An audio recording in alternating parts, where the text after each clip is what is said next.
الحمد لله نحمده ونستعينه ونستغفره ونعوذ بالله من شرور أنفسنا ومن سيئات أعمالنا من يهده الله فلا مضل له ومن يضلل فلا هادي له وأشهد أن لا إله إلا الله وحده لا شريك له وأشهد أن محمدا عبده ورسوله صلى الله عليه وعلى آله وصحبه ومن سن بسنته واقتفى أثره إلى يوم الدين يا أيها الذين آمنوا اتقوا الله حق تقاته ولا تموتن إلا وأنتم مسلمون يا أيها الناس اتقوا ربكم الذي خلقكم من نفس واحدة وخلق منها زوجها وبث منهما رجالا كثيرا ونساء واتقوا الله الذي تساءلون به والأرحام إن الله كان عليكم رقيبا يا أيها الذين آمنوا اتقوا الله وقولوا قولا سديدا يصلح لكم أعمالكم ويغفر لكم ذنوبكم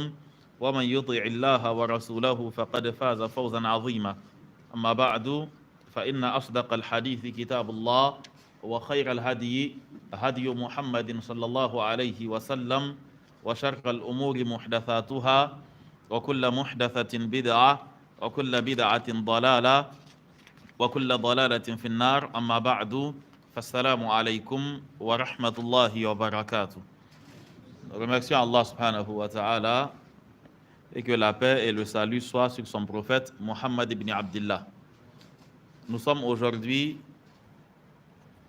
le combien du mois de Rabi'un al-Akhir? Nous sommes donc le 21 du mois Rabi'un al-Akhir, l'an 1446, qui correspond au 24 octobre 2024. Nous allons donc entamer cette assise, Inch'Allah, cette fois-ci avec le document Al-Usulu Al-Thalathatu. Ok? Donc, je pense qu'on s'était arrêté sur la 20e assise. Et après ça, nous nous sommes concentrés sur le document Al-Wajiz afin donc de finir le chapitre sur la purification. Donc, étant donné qu'on a fini ce chapitre-là, nous allons continuer avec Al-Usulu Al-Thalathatu.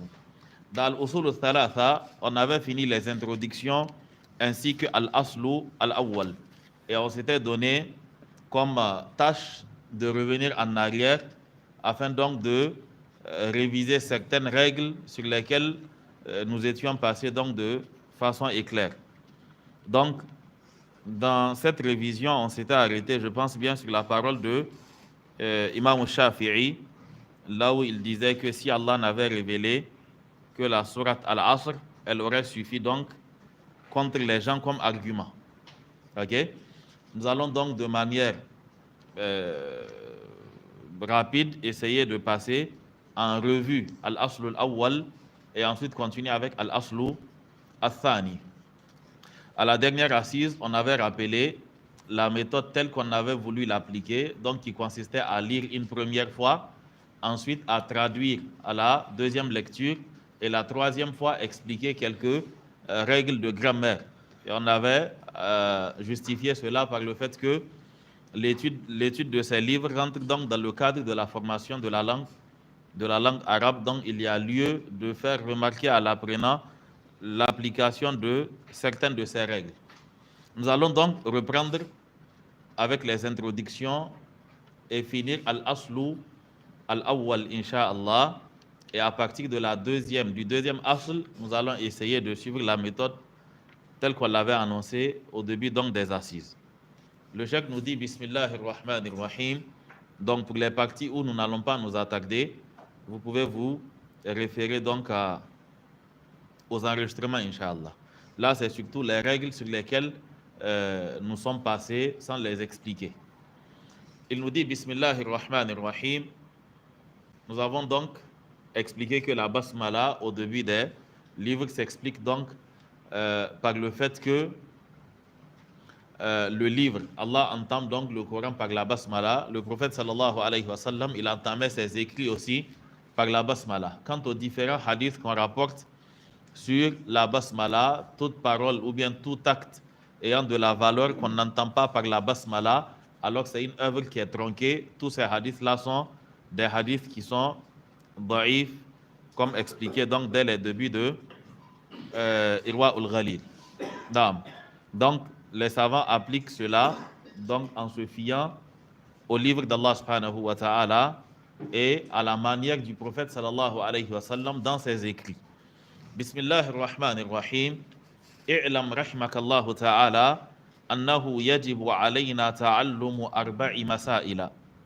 Le cheikh nous dit i'lam, sache. I'lam qui est donc le fait, le amr de alima, donc i'lam rahimakallahu ta'ala. I'lam annahu yajibu alayna ta'allumu arba'i masaila. Sache donc qu'il nous est obligatoire d'apprendre 4 mas'ala. Ok? Il nous est obligatoire d'apprendre 4 mas'ala. Le principe, le annahu ici, le hu c'est ce qu'on appelle damiru sha'ni. Le huwa n'est pas là pour indiquer une chose précise. Il n'est pas là pour indiquer une chose précise. C'est-à-dire que c'est juste pour entamer la phrase, comme le fait de dire c'est impossible en français. Le CE qui se trouve dans c'est impossible ne désigne pas forcément une chose précise. Donc ici, al-muslimina yajibu al-muslimina yajibu fahmul Qur'an. Le fahmu est le masdar. Ou encore, je dis yajibu al-muslimina an yafhamu al-Qur'ana. Le an yafhamu, c'est un masdar mu'awwal. C'est-à-dire que c'est un mudari'un mansoub, donc avec le an, qui permet donc de remplacer le masdar. Yajibu an takhruja. Yajibu al-khuruju. Le an takhruja peut être remplacé par son masdar al-khuruj. Donc, il nous est obligatoire ta'allumu arba'i masaila. Il nous est obligatoire d'apprendre 4 mas'ala. Al-mas'alatu, quand on l'utilise, ça peut être avec beaucoup de sens. Al-mas'ala, de manière linguistique, al-mas'ala, c'est la requête. Al-mas'ala, c'est le sujet d'interrogation. Al-mas'alatu, c'est une question qu'on veut traiter. Okay? C'est-à-dire une question qui suscite des interrogations, un sujet qui suscite des interrogations. Donc, il nous est obligatoire ta'allumu arba'i masail, d'apprendre 4 questions, donc 4 sujets. Masail ici, il est majrour. Wa alamatu jarrihi quoi? Wa alamatu jarrihi la. Wa alamatu jarrihi al-fatha. Quoi? Il est mamnou min as-sarf. Il est mamnou min as-sarf, donc il ne pourra pas prendre de kasra. Ok? S'il avait dit annahu yajibu alayna ta'allumu arba'i ou arba'ati usulin. Usulin aurait pris le kasra naturellement. Al-oula, pourquoi pas al-awwal? Pourquoi al-oula? Al-mas'alatu, donc féminin. Al-mas'alatul oula. Al-ilmu. Le premier de ces sujets à maîtriser, c'est la science. Wa huwa, et cette science-là, qu'est-ce qu'on désigne par la science? Ma'rifatullah. C'est la connaissance d'Allah. Cela doit être connu bil adillati, avec les arguments. Pas une connaissance basée sur les on-dit, mais une connaissance basée sur les arguments. Nous avons dit que les questions de aqida, il est obligatoire de les maîtriser et de connaître les arguments ne serait-ce qu'une fois. C'est-à-dire de connaître l'argument de la mas'ala, même si tu ne la retiens pas. Mais qu'on dise que ta foi découle de l'argument, mais tu ne l'as pas retenu. Mais l'effet de l'argument est là. C'est-à-dire que l'argument, c'est ce qui a fait asseoir ta croyance. Maintenant, tu peux ne plus être capable de restituer ça, mais dans tous les cas, ce n'est pas une question de les gens ont dit et tu t'es mis à dire. Les gens ont dit, tu as entendu, ça t'a été expliqué, tu l'as admis, donc cela est nécessaire. Donc il dit, premièrement, la science. Et voici ce que désigne la science. La science dont il est question est connaître Allah, connaître le prophète sallallahu alayhi wa sallam et connaître la religion, donc connaître l'islam avec les arguments. La science dans les textes religieux, quand elle est citée, comme l'expliquent tous les savants, les Ibn Hajar et autres, quand elle est citée dans les textes religieux, c'est-à-dire la science qui est louée dans les écrits, c'est-à-dire que ce soit le Coran ou bien dans la sunna du prophète sallallahu alayhi wa sallam, la science qui est vantée, dont le détenteur est loué, c'est la science religieuse. La science dont on retrouve l'éloge dans les écrits, c'est la science religieuse. Quant à l'autre science, on tire ce qui nous est nécessaire pour améliorer nos conditions de vie et pour atteindre ce qui est fondamental dans la religion. Donc, elle reste un moyen et non pas une fin en soi. Et donc, de ce point de vue, en islam, l'illettré, c'est celui qui ne sait pas qui est son Seigneur, il ne sait pas c'est quoi sa religion, il ne sait pas c'est qui son prophète. Quelle que soit la science qu'il va maîtriser, tant qu'il ignore ces choses-là, d'un point de vue religieux, c'est un illettré. Ok? Donc, en réalité, c'est lui qui est l'illettré. Quant à certains propos que certaines personnes prennent comme si c'était carrément un verset, celui qui veut la science, celui qui veut la vie d'ici-bas, qu'il cherche la science, celui qui veut l'au-delà, qu'il cherche la science, celui qui veut l'au-delà et la vie d'ici-bas, qu'il cherche aussi la science. Cette parole, on l'attribue tantôt à Imam Malik et tantôt à Ali ibn Abi Talib. Ce n'est pas une parole qui est fausse, mais il faut savoir que dans les propos de ces premiers musulmans, la science fait référence à la science religieuse. Okay? Mais ces propos sont très souvent utilisés dans le domaine profane. Il ne parle pas de ce domaine-là. Ce domaine-là, on ne blâme pas. C'est-à-dire que c'est lui qui dit que lui, ça ne l'intéresse pas. Il n'est en rien blâmable. Je parle du domaine mondain. S'il dit que la science mondaine ne l'intéresse pas, il n'est en rien blâmable. C'est un choix. Tant que son ignorance de la vie mondaine n'a pas de préjudice sur la vie d'autrui, c'est-à-dire que c'est sur lui seulement que ça agit, c'est son problème. S'il décide que lui, rien de tout cela ne l'intéresse, ça ne l'intéresse pas de savoir quelle est la distance qui sépare le soleil de la terre, ou bien quelle est la forme de la terre, ou bien quels sont les 4 points cardinaux, ce n'est pas son problème. S'il décide que rien de tout cela ne l'intéresse, ou bien qu'il ne veut même pas savoir c'est quoi le thermomètre, à plus forte raison savoir qu'est-ce qu'il sert à Wanine, ça ne l'intéresse pas, c'est un choix. On ne blâme pas une personne pour ça. Mais toi, en tant que parent, tu peux le blâmer. C'est-à-dire que tu es responsable de son avenir. Mais s'il faut blâmer une communauté pour son ignorance, on la blâme pour le fait qu'elle ignore qui est son créateur. C'est-à-dire que ça, c'est le plus fondamental. On blâme les gens pour leur ignorance de la religion. On ne va pas les blâmer pour leur ignorance de la science profane, alors qu'ils ignorent ce qui est prioritaire. Okay? Mais malheureusement, sur ce plan, je peux dire que les mécréants ont pu avoir le dessus sur nous. Les parents sont plus soucieux quand les enfants échouent à l'école que quand ils échouent à la makaranta. C'est-à-dire que quand l'enfant échoue à la makaranta, bon, déjà c'est un passe-temps.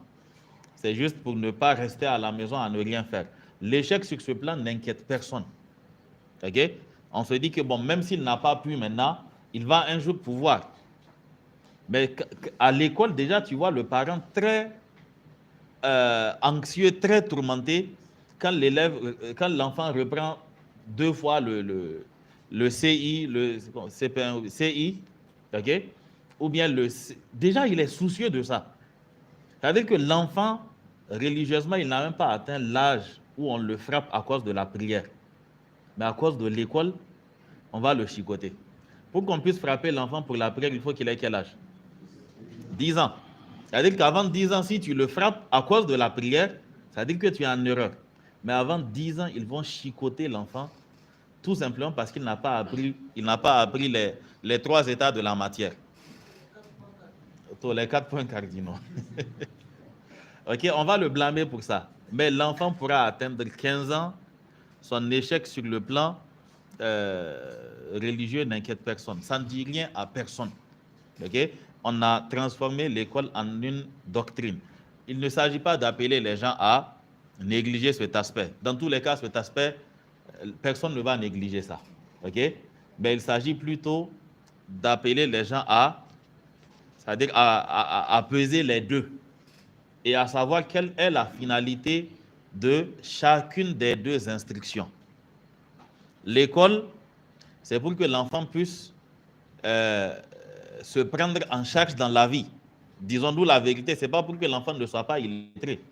C'est juste pour qu'il soit riche, quand tu deviendras vieux, qu'il puisse te prendre en charge. Ou encore, au moins, quand tu deviendras vieux, qu'il ne soit pas à ta charge. Donc, c'est juste pour assurer le bien-être et le confort de l'enfant sur terre. Alors que l'instruction religieuse de l'enfant, c'est-à-dire que ça touche trois aspects. D'abord, ça te touche toi en tant que responsable parce que tu seras interrogé là-dessus. Tu seras interrogé là-dessus. Deuxièmement, tu es en train de garantir ton avenir dans la vie d'ici-bas. Aujourd'hui, combien sont ces enfants qui ont eu le matériel, mais ils considèrent que les parents n'y ont pas droit. Parce que l'éducation qu'ils ont reçue leur a fait comprendre qu'il n'y a rien de plus cher que le matériel. Et le matériel, on ne partage pas ça comme ça.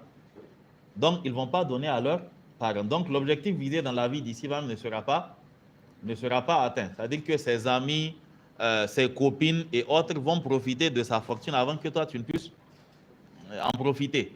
Et si c'est une femme, ses enfants et son mari vont en profiter plus que toi. Troisièmement, tu es en train de garantir, de t'assurer qu'après ta mort, il y aura quelqu'un qui va se rappeler d'une vie après la mort pour te faire des invocations. C'est-à-dire que tu es en train de garantir toutes ces choses-là. Tu essayes de... C'est-à-dire qu'il n'y a pas un plus grand investissement que cela. Que tu meurs et qu'après toi, quelqu'un puisse te faire des invocations. Et que cette personne puisse reconduire encore ce que toi, tu lui as enseigné et que dans sa descendance, encore l'œuvre continue. Et qu'après toi, peut-être des siècles après, que tu puisses encore tirer profit de cet enfant-là. Mais si tu ne regardes pas cet aspect, tu regardes l'aspect matériel, il te prend en charge. Déjà, avec nous, ce qui se passe maintenant, avant qu'il n'aille un boulot, déjà, tu as 70 ans. À 70 ans, tu veux quoi? C'est-à-dire que la plus grande chose qu'il puisse t'aider à avoir quand tu seras malade, c'est qu'il t'envoie en Tunisie pour que tu meurs là-bas, ou bien en Turquie, ou bien... Ça se limite à cela. Donc, qu'on soit lucide et qu'on ne soit pas... c'est-à-dire qu'on ne soit pas aveugle. Quand on pose un acte, qu'on sache pourquoi est-ce qu'on est en train de poser cet acte-là. Qu'on ne suive pas juste la masse dans son délire, quoi. Et Allah subhanahu wa ta'ala, parmi les choses qu'il n'aime pas voir de son serviteur, c'est qu'il le mette dans une situation où il y a un dilemme, ou encore il y a une comparaison qui sera faite entre ce qui touche à sa religion et ce qui touche à la vie mondaine. Et qu'Allah te voit sacrifier tout ce que tu as, comme matériel, comme bien-être, comme santé, okay, comme tranquillité d'esprit, que tu sacrifies tout cela pour le confort de l'enfant, mais que sur le plan religieux, tu ne fasses rien. Tu vas chercher pour ton enfant la meilleure école. Tu cherches des répétiteurs pour l'enfant. Pendant les vacances, l'enfant fera des cours de vacances. Okay? Tu vas inscrire ton enfant dès le bas âge. Maintenant, on les inscrit déjà pour qu'ils deviennent bilingues, quoi. Okay? Quand on dit bilingue, ne demandez pas c'est quoi la deuxième langue. Okay? Donc, ça ne peut pas être ça. Okay? Donc, on investit tout ça. Et maintenant, quand on revient sur le plan religieux, on ne fait rien. Okay? On ne fait rien. C'est-à-dire que si après tout ça, il y a du temps, peut-être qu'on lui prendra un répétiteur, c'est-à-dire un oustaz, qui viendra l'enseigner à la maison.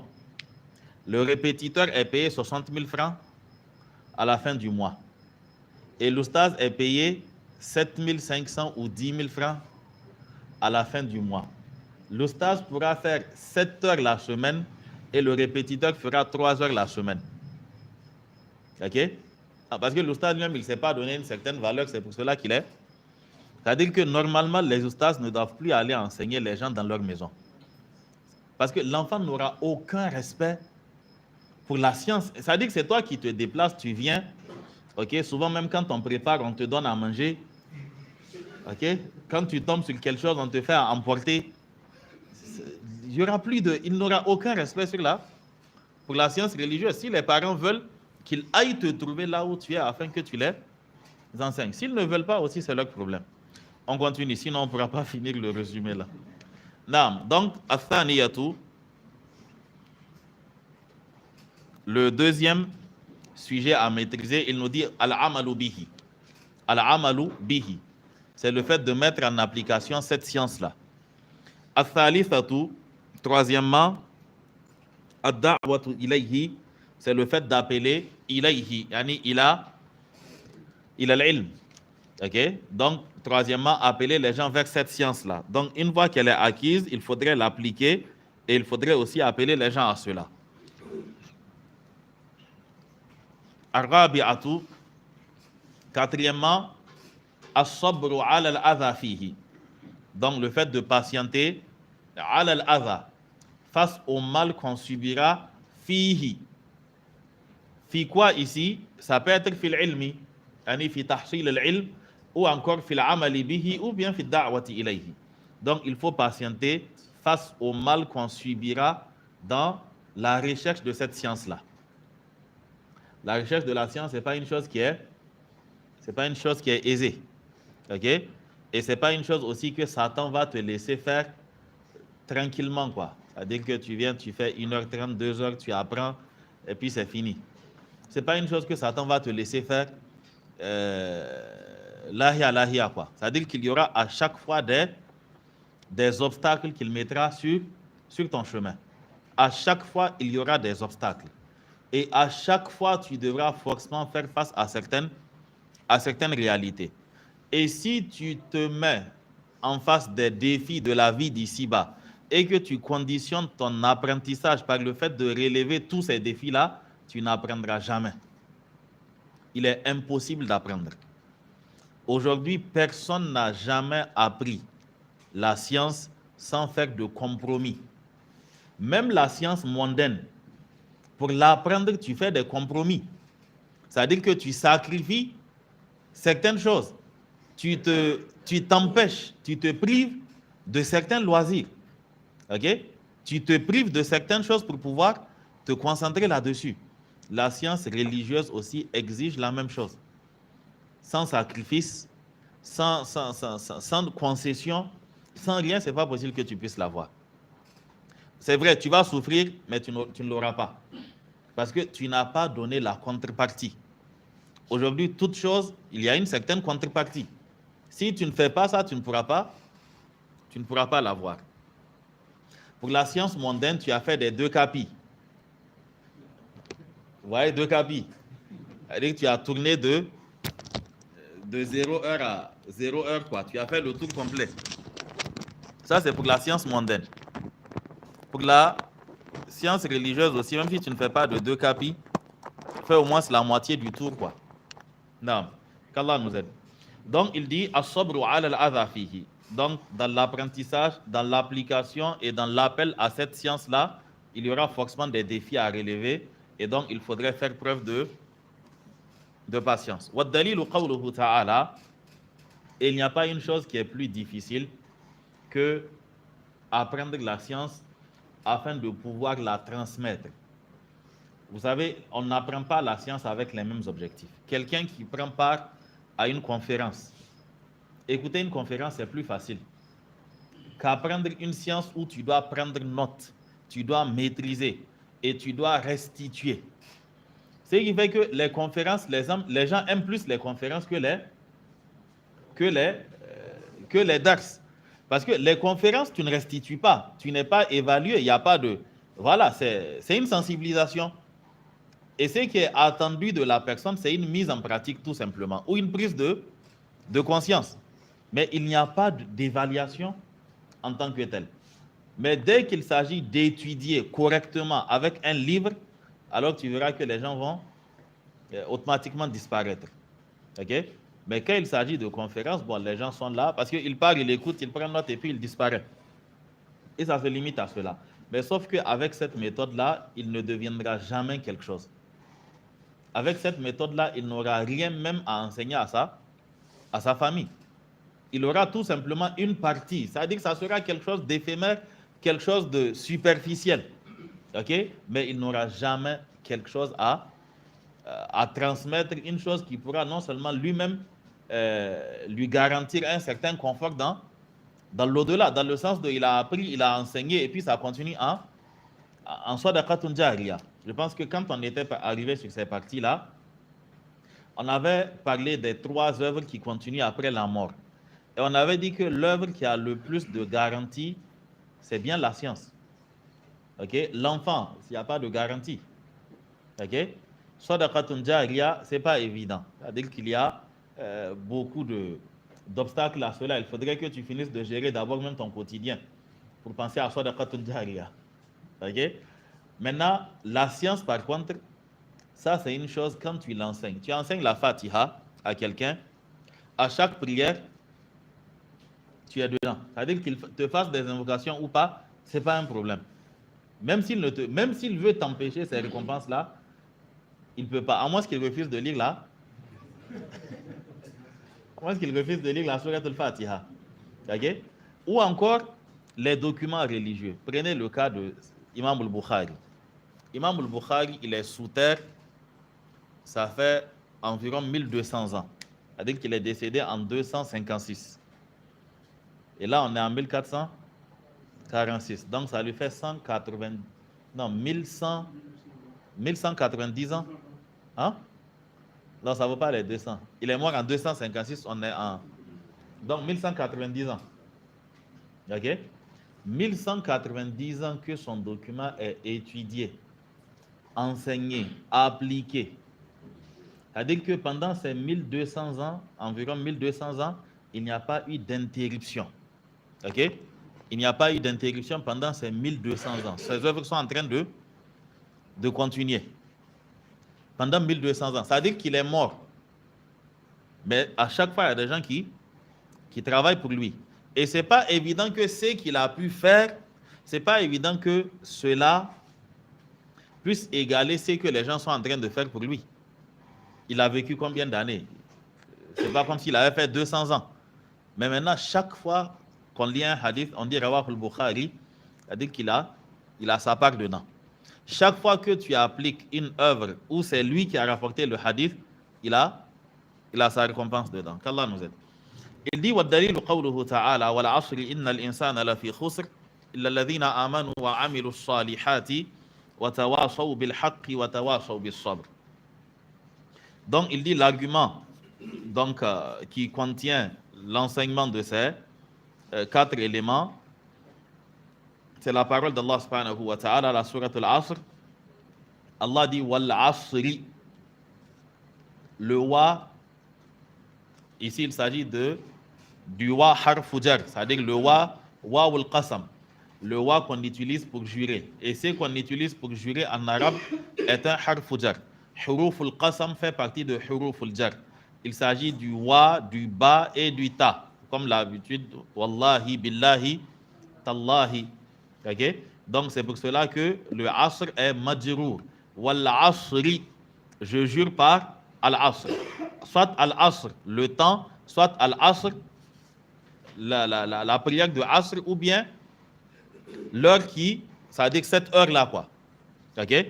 Donc on a déjà parlé de ça. Allah jure donc par le temps, il dit innal insana lafi khusr. Le innal insana lafi khusr, c'est ce qu'on appelle jawabul qasam. C'est-à-dire que quand on jure sur une chose.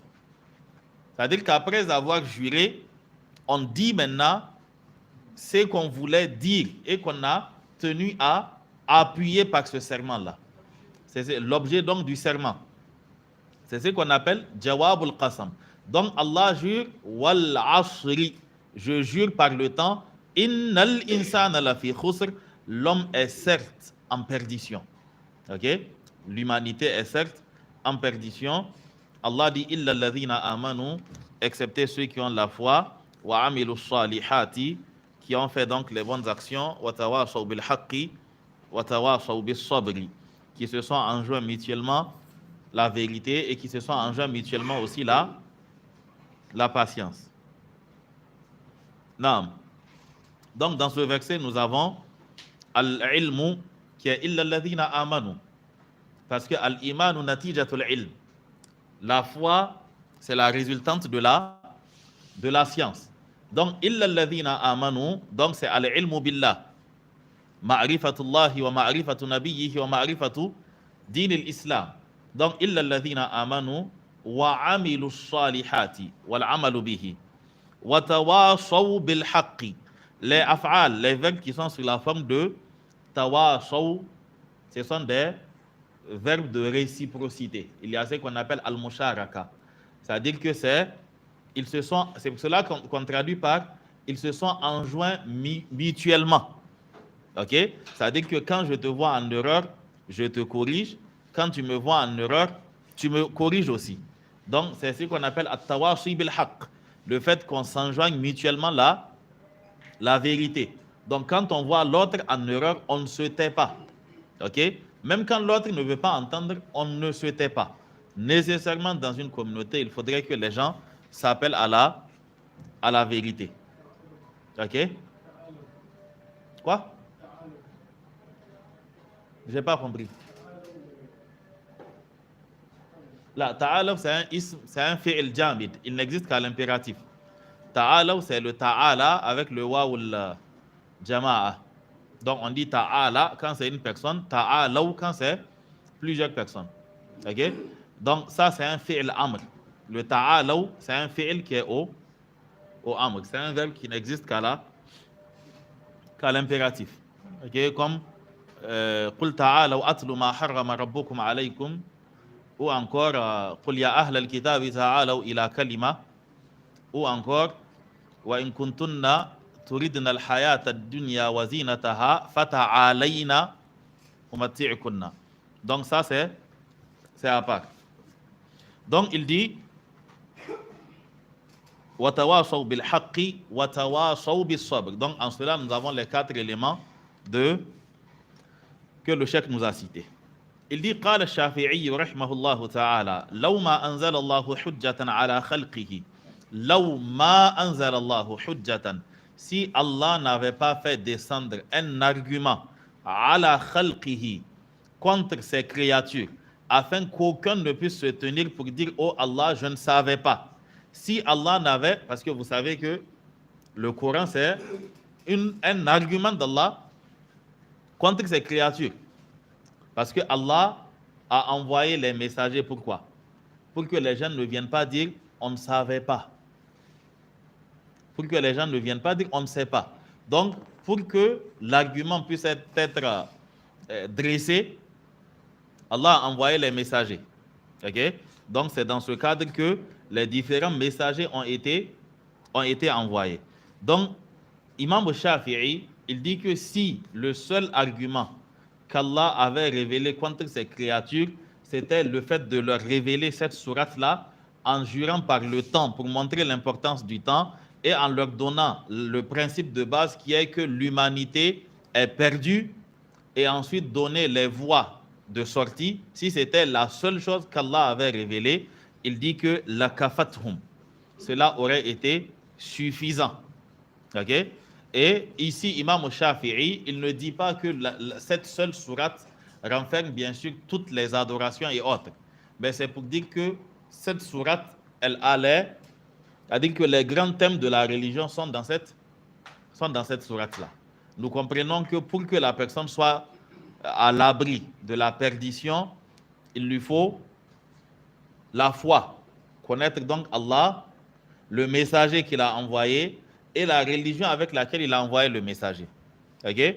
Mettre cela en pratique. Wa amilu salihat. Et étant donné qu'on vit en communauté, il faudrait que tu appelles les autres à la vérité, comme toi aussi tu l'as reçu. Et ensuite, il faudrait être patient parce que l'homme tel qu'il est, même quand c'est dans son intérêt, il n'est pas toujours réceptif. Et en plus de ne pas être réceptif, dans certains cas, il est aussi agressif. Donc, par conséquent, même pour son propre bien, tu es obligé d'être tu es encore obligé d'être patient envers lui. Ok? À l'image de ce qu'on constate souvent dans l'apprentissage. Souvent, dans l'apprentissage, l'élève a l'impression qu'il étudie pour l'enseignant, quoi. Ok? Au point où souvent la personne te menace, quoi, que non, si on met telle heure, moi je ne viens pas.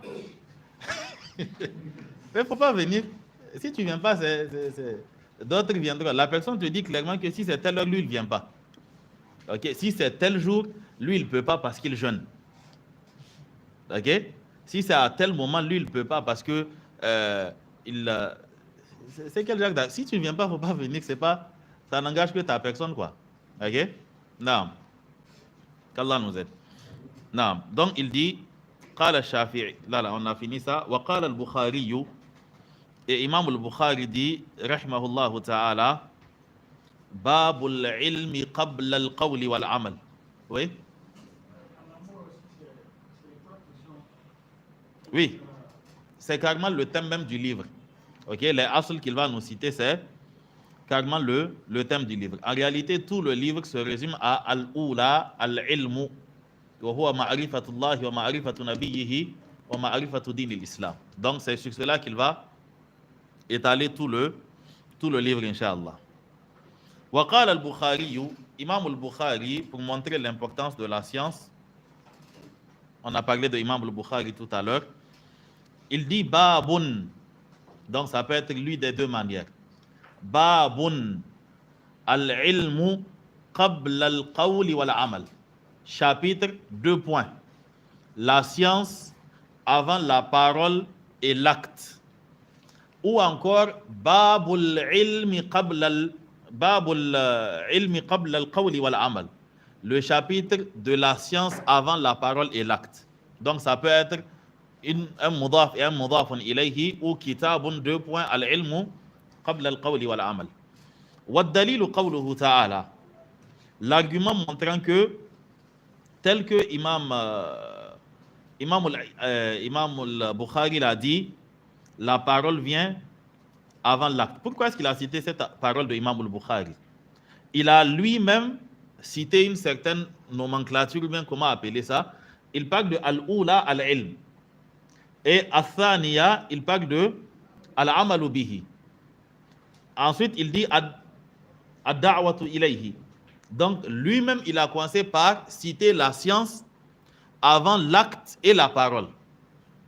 Donc, pour cela, il dit que Imam al-Bukhari aussi, dans son Sahih al-Bukhari, il a expliqué la même chose. Al-ilmu, la science devance al-qawli wal-amal. Al-ilmu qabla al-qawli wal-amal. Donc, il dit Imam al-Bukhari a évoqué cette réalité-là qui est que la science vient avant la parole et l'acte. Babul ilmi qabla al-qawli wal-amal wa dalilu qawluhu ta'ala, et l'argument montrant que la parole doit dévancer, que la science doit dévancer la parole et l'acte. Allah nous dit fa'lam, sache que annahu la ilaha illallah, sache qu'il n'y a aucune divinité digne d'être adorée, wastaghfir li dhanbika, et demande pardon pour tes péchés.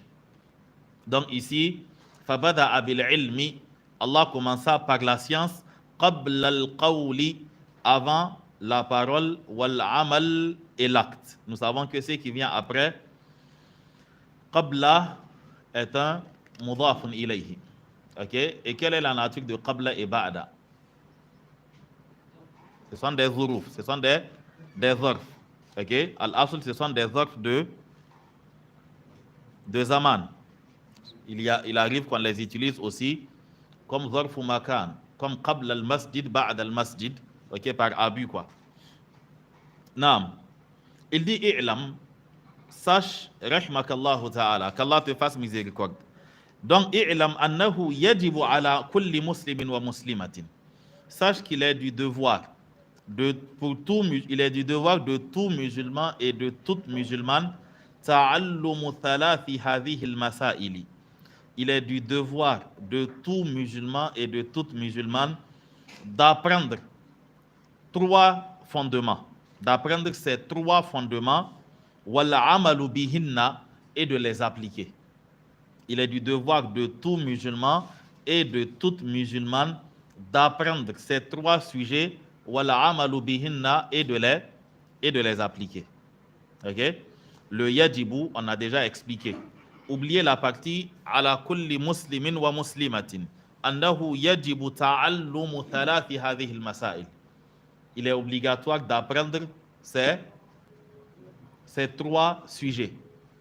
Maintenant, le ala, quand on l'utilise avec le yajibu, c'est pour montrer à qui la chose incombe. Ok? Pour qui la chose est obligatoire. Donc, yajibu ala kulli muslimin wa muslimatin. Il est du devoir de tout musulman et de toute musulmane d'apprendre ces 3 choses et de les appliquer. Pourquoi il parle d'apprendre ces 3 choses et de les appliquer? Certaines de ces choses sont théoriques et d'autres sont pratiques. Ce qui est théorique, il faudrait le comprendre, le maîtriser et l'épouser, pas la marier. Ok? Ceux qui n'ont que ça en tête là. Et l'adopter. Ok? Là, c'est plus clair, je pense. Et l'adopter. Et pour ce qui est de la mise en pratique, donc c'est wal amalu bihinna.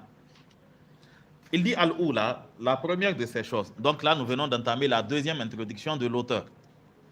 C'est bien ça? Donc, al-oula, la première de ces 3 choses, anna Allah khalaqana, c'est qu'Allah nous a créés. Il faudrait que tout le monde sache cela. Wa razaqana, et qu'Allah subvient à nos besoins. Allah pourvoit donc aux besoins de ses créatures. Anna Allah khalaqana, Allah nous a créés, wa razaqana, il pourvoit à nos besoins. Wa lam yatrukna hamala, et Allah ne nous a pas laissé ainsi, c'est-à-dire sans objectif.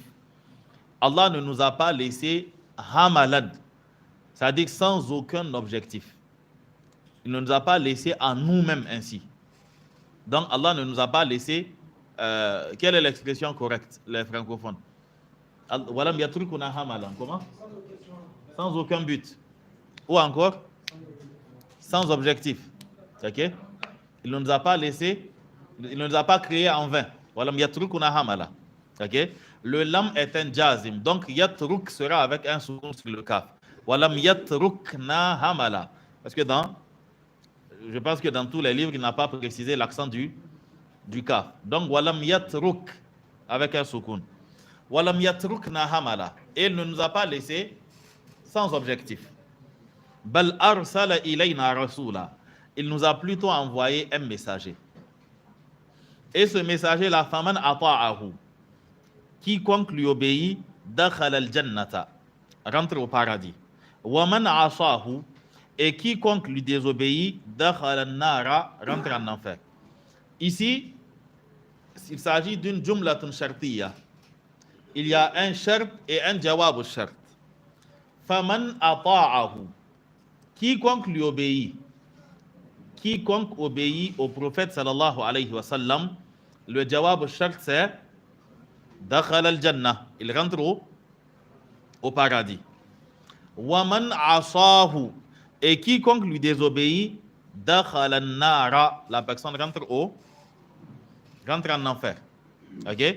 Donc il y a la condition, quand elle est remplie, alors il y a la récompense à laquelle on s'attend. Non. Ici, le cheikh n'a fait que paraphraser un hadith du prophète sallallahu alayhi wa sallam où le prophète parlait à la première personne.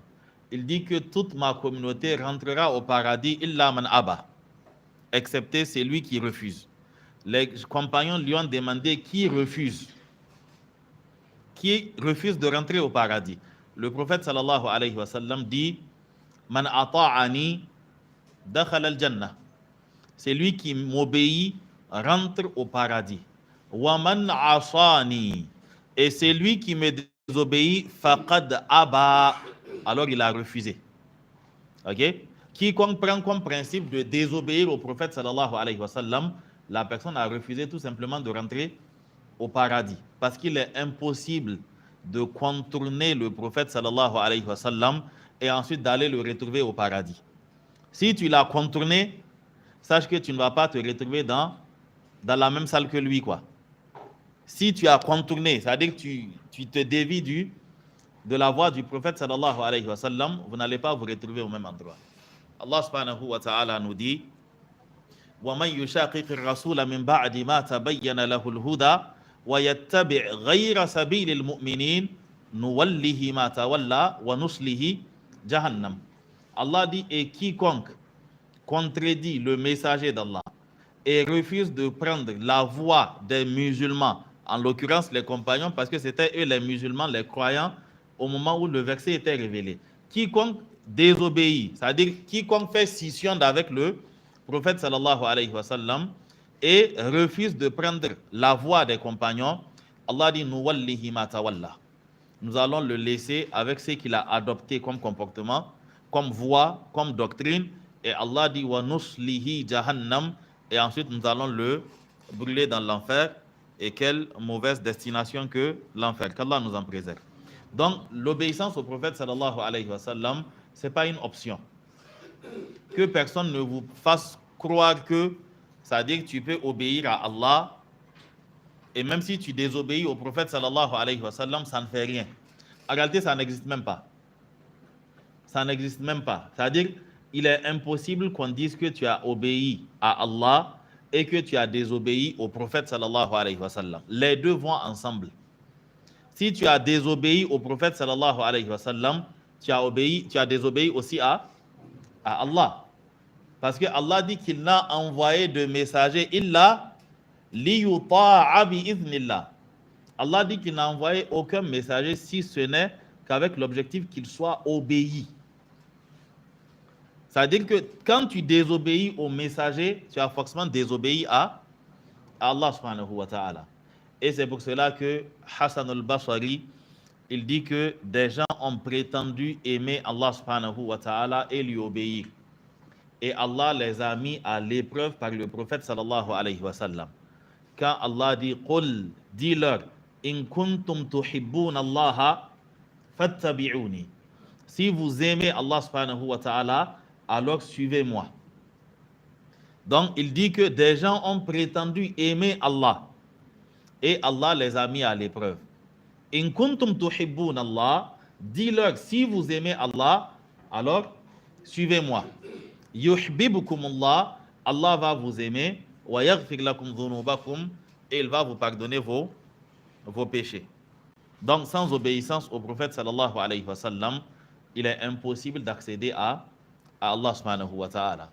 Tant que tu désobéis au prophète sallallahu alayhi wa sallam, à la base, quand je parle de désobéir au prophète sallallahu alayhi wa sallam, j'ai bien dit, quand tu te fais comme principe de désobéir au prophète sallallahu alayhi wa sallam, pas ce qui peut arriver de manière involontaire, ou bien tu es vaincu par ton âme ou par ta passion ou autre, souvent tu désobéis, mais en sachant que le principe de base, c'est que tu obéis.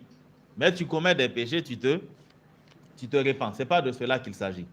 Mais ces personnes-là qui veulent souvent faire la part des choses entre Allah et son messager, ces personnes-là, en réalité, ne sont tout simplement pas des musulmans.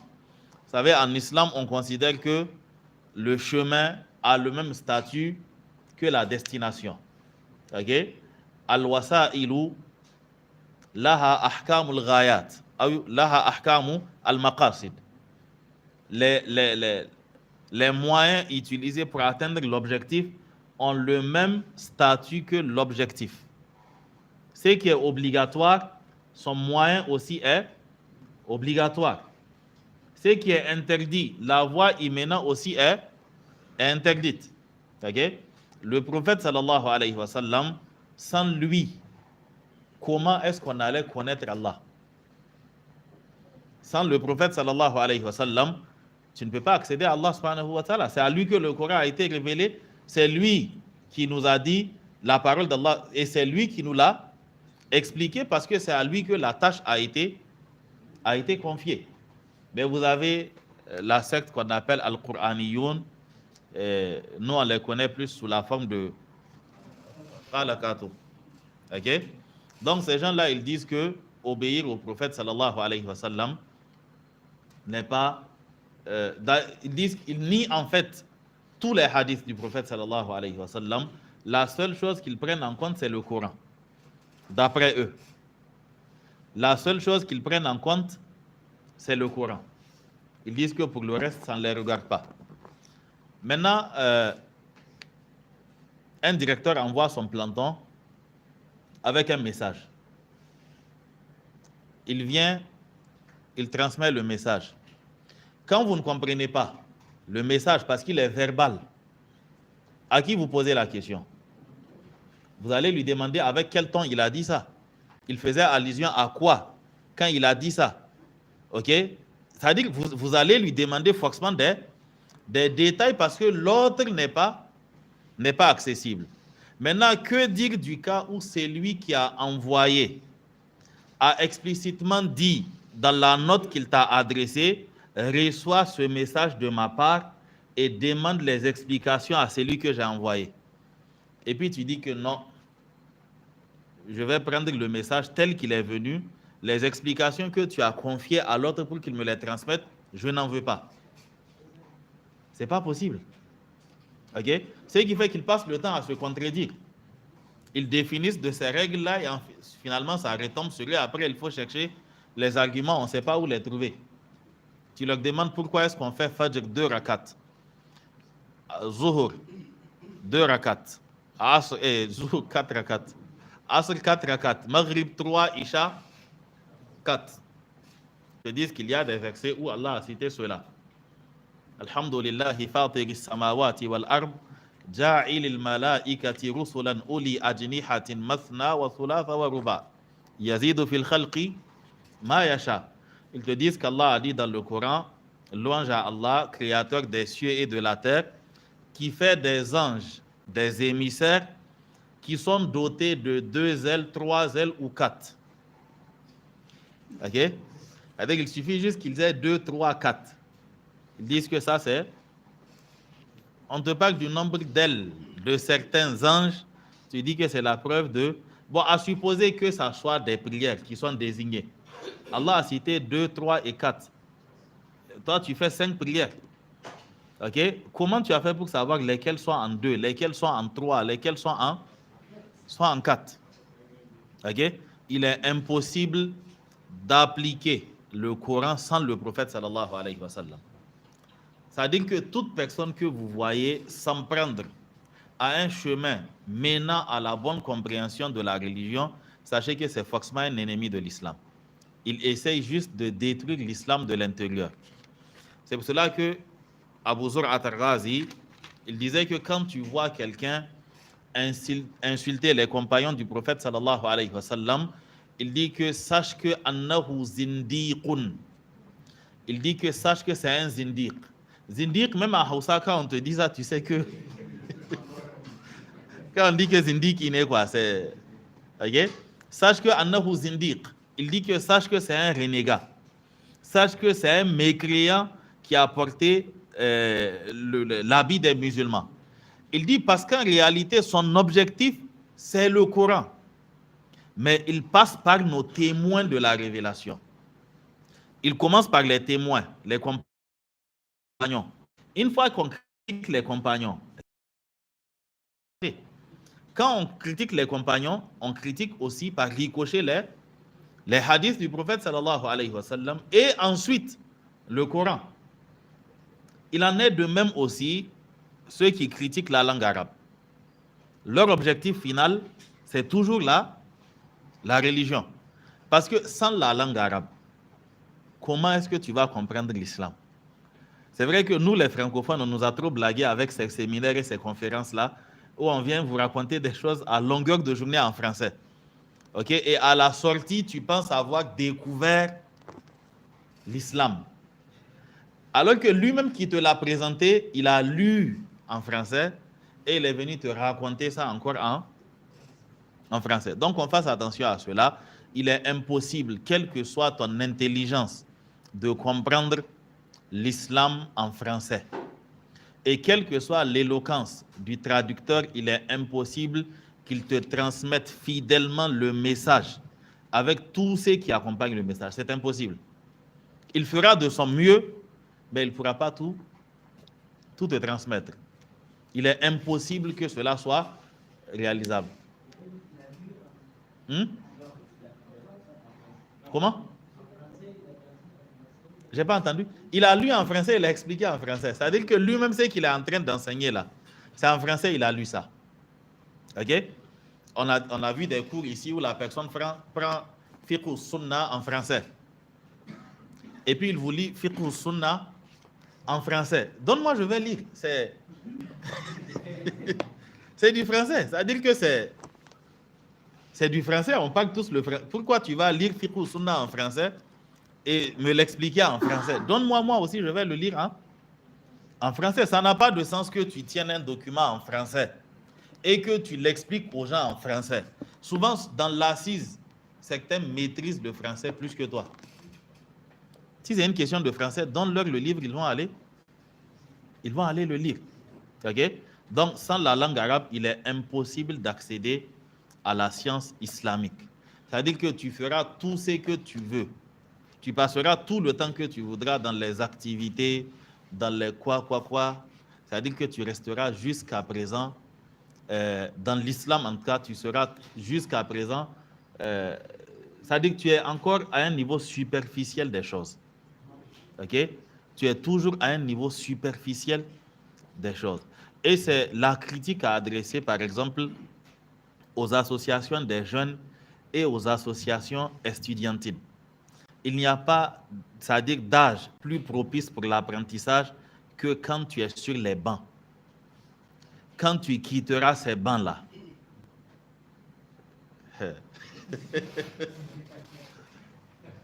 quand tu quitteras les bancs-là, c'est-à-dire que ce qui t'attend après ne te donnera pas le temps d'apprendre comme tu veux.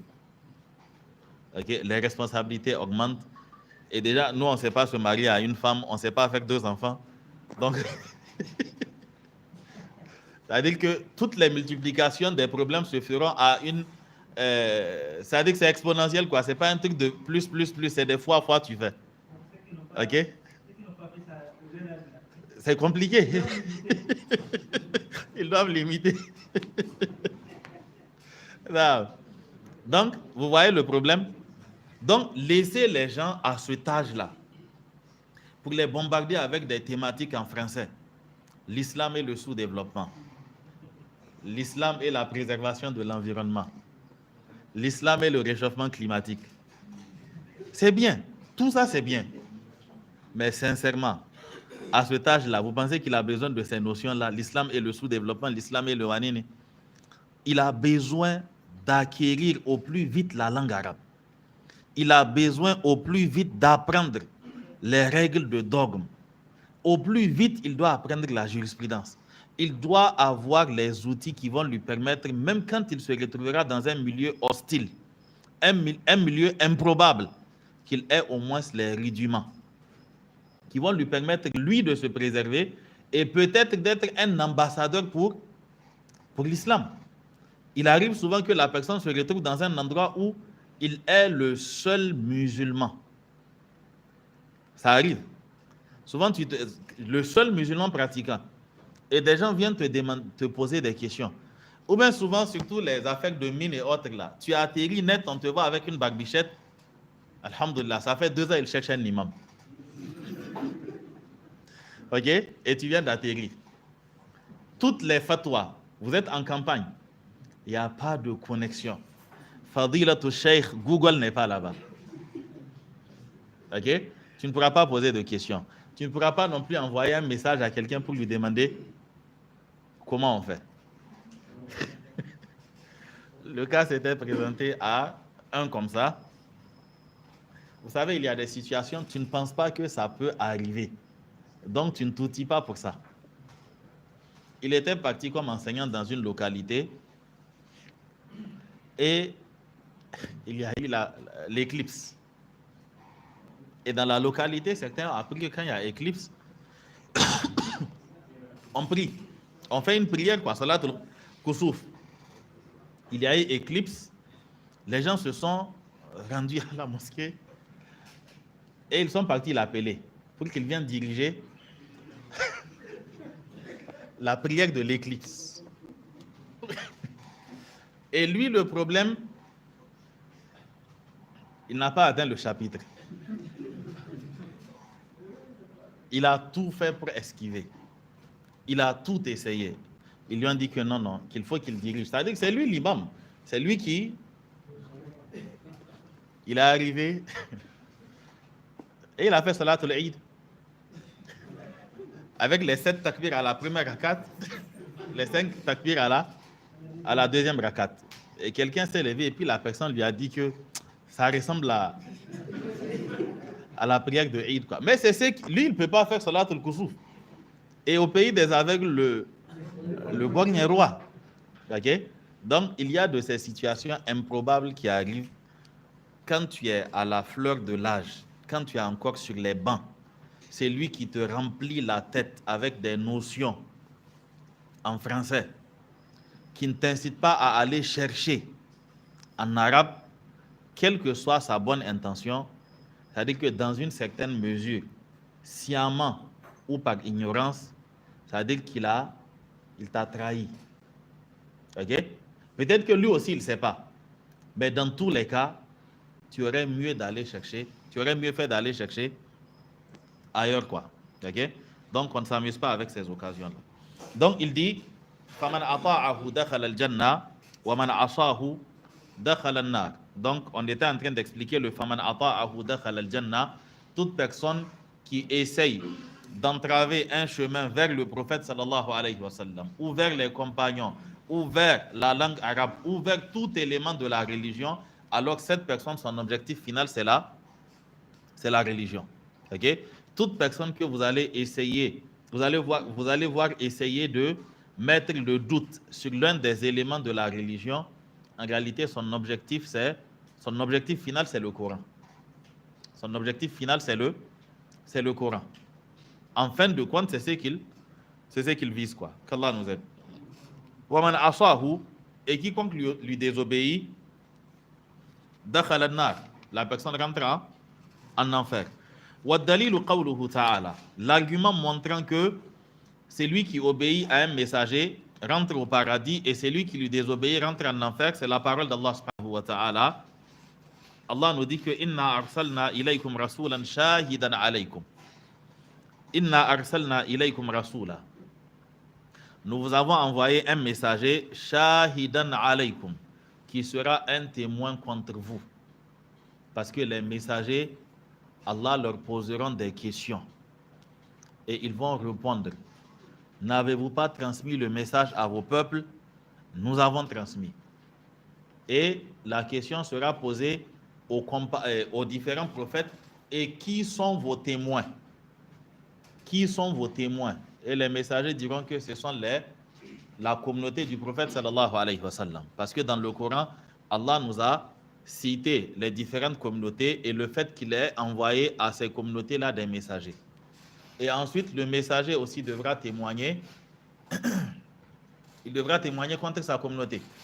Et c'est pour cela que le prophète sallallahu alayhi wa sallam, dans son sermon d'adieu, il a posé la question. Ala hal ballaghtu? Alors, est-ce que j'ai transmis? Les compagnons disaient Naam. Et le prophète sallallahu alayhi wa sallam, il disait Allahumma fashhad. Oh Allah, sois témoin. J'ai transmis, sois témoin. Donc le prophète sallallahu alayhi wa sallam, il n'a pas quitté la terre avant que le message ne soit totalement transmis. Donc Allah dit Inna arsalna ilaykum rasulan shahidan alaykum. Nous vous avons envoyé un messager qui sera témoin contre vous. Kama arsalna ila fir'auna rasula. Comme nous avons envoyé aussi un messager à Fir'aun. C'est-à-dire que Fir'aun a reçu un messager. Vous avez aussi reçu un messager. Fa'asa Fir'aun rasula. Et Fir'aun a désobéi au messager. Qu'est-ce qui est arrivé à Fir'aun? Allah dit Fa'akhadnahu akhdhan wabila. Nous avons saisi Fir'aun avec rigueur. C'est-à-dire que nous l'avons saisi de manière terrible, quoi, de manière sévère. Ok? Qu'est-ce que cela nous montre? Le principe, c'est que c'est lui qui désobéit au messager, alors voici ce qu'il mérite comme châtiment. Maintenant, il est vrai que Pharaon, lui, il est parti à l'extrême. Il a refusé le messager, il a essayé de le tuer, il a essayé d'exterminer les Banu Israël. Donc, Pharaon, lui, son cas est à part. C'est-à-dire que son cas, c'est l'extrême, quoi. Maintenant, chacun aura un châtiment proportionnel à sa rébellion contre le prophète sallallahu alayhi wa sallam. Il peut s'agir d'une sanction dans la vie d'ici-bas et dans l'au-delà. Il peut s'agir d'une sanction dans l'au-delà. Et les mauvaises conséquences se feront sentir dès la vie d'ici-bas. Et c'est pour cela que Allah subhanahu wa ta'ala nous dit فَلْيَحْذَرِ الَّذِينَ يُخَالِفُونَ عَنْ أَمْرِهِ أَنْ تُصِيبَهُمْ فِتْنَةٌ أَوْ يُصِيبَهُمْ عَذَابٌ أَلِيمٌ. Allah dit فَلْيَحْذَرِ الَّذِينَ يُخَالِفُونَ عَنْ أَمْرِهِ.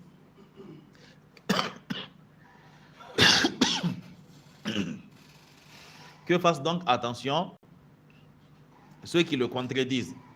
أَنْ تُصِيبَهُمْ فِتْنَةٌ, qu'ils ne soient touchés par une épreuve, أَوْ يُصِيبَهُمْ عَذَابٌ أَلِيمٌ, ou qu'ils soient touchés par un châtiment douloureux. Et al-fitna dont il est question ici, c'est-à-dire que c'est une situation qui peut conduire la personne à sortir carrément de l'islam. Ok? C'est une situation qui peut pousser la personne à sortir carrément de l'islam. Et c'est pour cela qu'un homme qui avait innové, quand il a demandé l'avis d'un des premiers musulmans, il lui a dit que فَإِنِّي أَخْشَى عَلَيْكَ الْفِتْنَةِ. Par cette chose que tu viens de vouloir initier, je crains pour toi la fitna. Il dit, mais qu'est-ce qu'il y a comme fitna dans le fait que je fasse juste telle petite chose? Il dit, mais quelle fitna est plus grave que le fait que tu penses avoir découvert une chose qui a échappé au prophète sallallahu alayhi wa sallam. Ok? Donc, selon la désobéissance, il peut y avoir sanction dans la vie d'ici-bas et dans l'au-delà, ou dans la vie d'ici-bas. Et si tu te répands, tu es sauvé de ce qui t'est réservé dans l'au-delà, ou encore dans l'au-delà. Le prophète sallallahu alayhi wa sallam, al-asl, quand on lui désobéit, c'est-à-dire que dans la vie d'ici-bas, on assume déjà. Vous avez l'histoire de Uhud. Allah dit que وَلَقَدْ صَدَقَكُمُ اللَّهُ وَعْدَهُ إِذْ تَحُسُّونَهُمْ بِإِذْنِهِ حَتَّى إِذَا فَشِلْتُمْ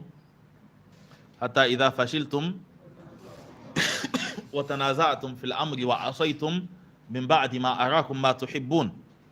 Allah dit qu'à la bataille de Uhud, l'engagement qu'il a pris, donc pour les musulmans, Allah dit qu'il a rempli cet engagement-là.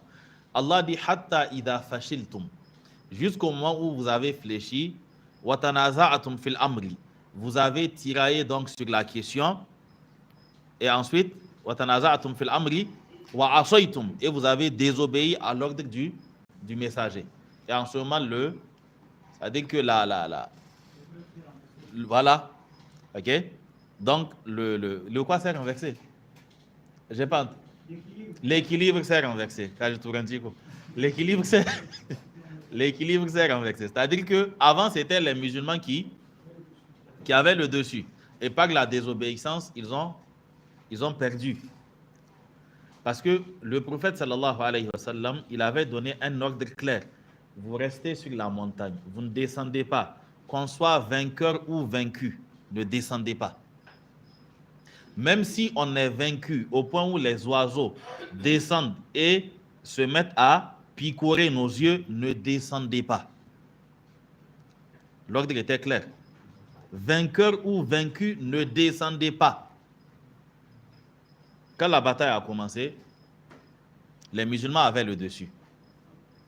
Et les archers qui étaient sur la colline, il leur a été intimé l'ordre de ne pas descendre. Mais sauf qu'à un moment, on avait l'impression que la guerre était finie, les Mécois avaient déjà perdu. Les mécréants avaient perdu la guerre. Et en ce moment, certains étaient en train de fuir, les mécréants. Ceux qui étaient sur la colline, certains ont dit la guerre est finie, on descend. D'autres ont dit non, on ne descend pas. Le prophète sallallahu alayhi wa sallam, il nous a dit de rester. Vainqueur ou vaincu, ne descendez pas. Ils ont dit non, la guerre est finie, on descend. Et ils sont descendus. Pas eux tous, il y a quelques-uns qui étaient restés. Et en ce moment, Khalid ibn al-Walid, il était encore mécréant. Et il a attendu que... Parce que ça veut dire que le fait d'être sur la colline faisait que l'ennemi ne pouvait pas prendre les musulmans en sandwich. C'est-à-dire que c'était un côté qui avait été fermé, quoi. Quand ils sont descendus, il a fait le tour. Et là, c'était la débandade. Il y avait les ennemis de l'autre côté. D'autres encore sont venus de derrière. OK? Et ce qui est arrivé est arrivé. Bien sûr, là, il s'agit d'une erreur. Allah subhanahu wa ta'ala dit وَلَقَدْ عَفَى اللَّهُ عَنْكُمْ. Allah vous a pardonné cette erreur-là. Mais on cite cela juste pour tirer les leçons. Ils ont désobéi, ils ont subi la peine dès ici. OK? Ou encore, dans certains cas, Allah subhanahu wa ta'ala, vous voyez que dans le cas de Uhud, c'est quelques-uns. Mais combien ont assumé la conséquence? C'est toute la communauté qui a assumé. Maintenant, quand dans un élan de bêtises, toute la communauté s'arrange à désobéir, alors là, il y aura une situation générale qui va toucher toute la communauté. Le prophète sallallahu alayhi wa sallam, il dit وَجُعِلَ الظُّلُّ وَالصَّغَارُ عَلَى مَنْ خَالَفَ أَمْرِي عَلَى وَمَنْ تَشَبَّهَ بِقَوْمٍ فَهُوَ مِنْهُ. Très souvent, c'est la dernière partie du hadith en cite. Le prophète sallallahu alayhi wa sallam, le hadith ne commence pas par là. Il dit وَجُعِلَ الظُّلُّ, la mesquinerie, وَالصَّغَارُ, ainsi que la petitesse, la faiblesse, l'humiliation, ala man khalafa amri, seront réservés à toute personne qui désobéit à mon ordre. Et il dit ala wa man tashabbaha biqawmin fahuwa minhu. Et c'est lui qui se fait ressembler à un peuple en fait partie. Vous voyez bien qu'aujourd'hui les musulmans ne valent rien. OK? C'est-à-dire que voilà, les musulmans ne valent rien du tout. La conséquence est le fait de désobéir au prophète sallallahu alayhi wa sallam. C'est pour cela que Ibn al-Qayyim, il dit que tout malheur que tu verras dans la vie d'ici-bas ou dans l'au-delà a pour cause la désobéissance au prophète sallallahu alayhi wa sallam. Tout malheur dans la vie d'ici-bas ou dans l'au-delà, tout ce qui touchera à la communauté musulmane. Et ensuite, les gens vont venir se poser la question Anna hadha, d'où est-ce que cela nous est venu? Allah dit Huwa min indi anfusikum. Cela vient de vous-même. Allah subhanahu wa ta'ala nous aide. Donc, Pharaon, il a désobéi, c'était l'extrême, et Allah lui a réservé le châtiment qui lui correspondait. Et à toute personne qui désobéira, il y aura un châtiment proportionnel. Il mérite un châtiment proportionnel à sa désobéissance. Et Allah peut lui pardonner parce que Allah, il est le grand pardonneur. Non. Donc, Athaniya, la deuxième des trois choses dont la maîtrise et l'application incombent à tout musulman, c'est de savoir que Annallaha la yarda an yushraka ma'ahu ahadun. C'est qu'Allah n'accepte pas, en aucun cas, an yushraka ma'ahu ahadun, qu'on lui associe quelqu'un fi ibadatihi, dans l'adoration qu'on lui voue. C'est-à-dire que Allah, quelle que soit la grandeur de la personne, Allah n'accepte pas que son droit exclusif à l'adoration soit accordé à une personne. Que ça soit dans les propos, que ça soit dans les actes ou bien dans les considérations, Allah n'admet pas cela. Et quelle que soit la grandeur de la personne, il dit la malakun muqarrab, ni un ange rapproché, wala nabiyyun mursal, ni un prophète envoyé. Quelle que soit sa grandeur, il ne peut pas atteindre le niveau qui lui confère le droit à l'adoration. Le niveau qui confère le droit à l'adoration, c'est lequel? Qu'est-ce qui confère le droit à l'adoration? La création. Ala lahul khalqu wal amru. Ya ayyuhan nasu ubudu rabbakum alladhi khalaqakum. Ce qui confère le droit à l'adoration, c'est le fait de créer. Et quelle que soit la grandeur de la personne, jusqu'à preuve du contraire, et il n'y aura jamais la preuve du contraire, la personne est une créature. Ok? Et donc, par conséquent, Allah n'accepte pas qu'on lui associe qui que ce soit fi ibadatihi. Donc, anna Allah la yarda an yushraka. Ici, c'est mabni lil majhoul. Donc, le sujet n'est pas cité. C'est le naïbul fa'il qu'on aura dans ce genre de cas. Allah n'est pas d'accord an yushraka ma'ahu ahadun fi ibadatihi. Allah n'est pas d'accord, il n'accepte pas, il n'agrée pas qu'on lui associe qui que ce soit dans son adoration. La malakun muqarrab wala nabiyyun mursal. Walau kana al-Mustafa. Ni un ange proche, ni un prophète envoyé, même s'il s'agit du prophète sallallahu alayhi wa sallam. Même dans ce cas, Allah n'est pas d'accord. Et ici, quand Allah parle d'association dans son adoration, il y a deux types. Il y a l'association dans le sens de la personne a adoré clairement autre qu'Allah, en lui vouant un acte qu'on voue à Allah, comme en se prosternant devant une idole, ou encore en immolant pour une idole, ou en craignant une idole d'une manière révérentielle, c'est-à-dire la crainte qui est vouée à Allah comme on l'a vu, ou encore en visant un bien mondain, ou en visant de la reconnaissance ou de la gratitude de la part des gens à travers l'acte posé. C'est-à-dire là, nous tombons dans l'ostentation.